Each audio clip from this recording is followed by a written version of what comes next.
સરકારી કોલેજ થરાદમાં પીવાના પાણીના ધાંધ્યા હોય એબીવીપીએ નગરપાલિકાને કરી રજૂઆત। સરકારી વિનયન અને વાણિજ્ય કોલેજ થરાદમાં છેલ્લા 3 મહિનાથી પીવાના પાણીની સમસ્યા હોય વિદ્યાર્થીઓને હાલાકી ભોગવવાનો વારો આવ્યો છે।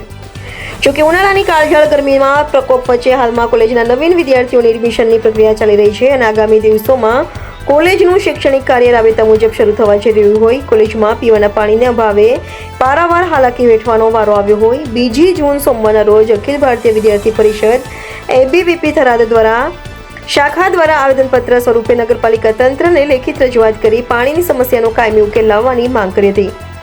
જો નગરપાલિકા દ્વારા 10 દિનના પાણીની સમસ્યાનો નિવેડો નહીં લાવે તો એબીવીપી દ્વારા ઉગ્ર આંદોલન કરવાની ચીમકી ઉચ્ચારી હતી। આ પ્રસંગે એબીવીપી ગુજરાત પ્રદેશ કારોબારી સદસ્ય અને બનાસકાંઠા ભાગ સંયોજક રાજેશભાઈ જોશી, નારોલ થરાદ નગર મંત્રી વિશાલપુરી ગોસ્વામી, નગર સહમંત્રી બીજલબેન પડિયાર, જગદીશભાઈ બ્રાહ્મણ, નગર કોષાધ્યક્ષ અરવિંદભાઈ પુરોહિત, નગર એસએફએસ સંયોજક કૈલાસી રાજપૂત સહિતના કાર્યકરો ઉપસ્થિત રહી નગરપાલિકા તંત્રને લેખિત રજૂઆત કરી ચીમકી ઉચ્ચારી હતી। રિપોર્ટર વિજય ત્રિવેદી, થરાદ।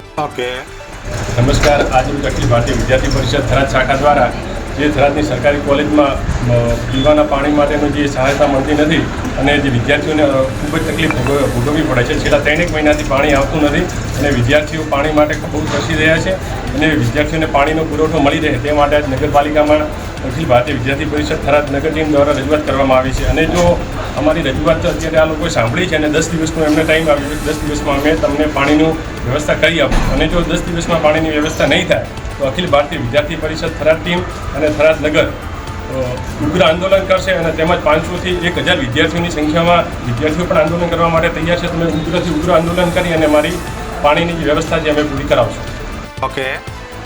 એબીવીપી થરાદ દ્વારા આજરોજ થરાદની જે સરકારી વિનયન અને વાણિજ્ય કોલેજ છે ત્યાં આગળ જે પાણીનો પ્રશ્ન છે જેને લઈને આજે રજૂઆત કરવામાં આવી છે થરાદ નગરપાલિકા તંત્રને અને એ પાણીના પ્રશ્નોનો તાત્કાલિક ધોરણે હલ થાય એવી માંગણી કરવામાં આવી છે અને નગરપાલિકા તંત્રને 10 દિવસનો અલ્ટિમેટમ આપવામાં આવ્યો છે।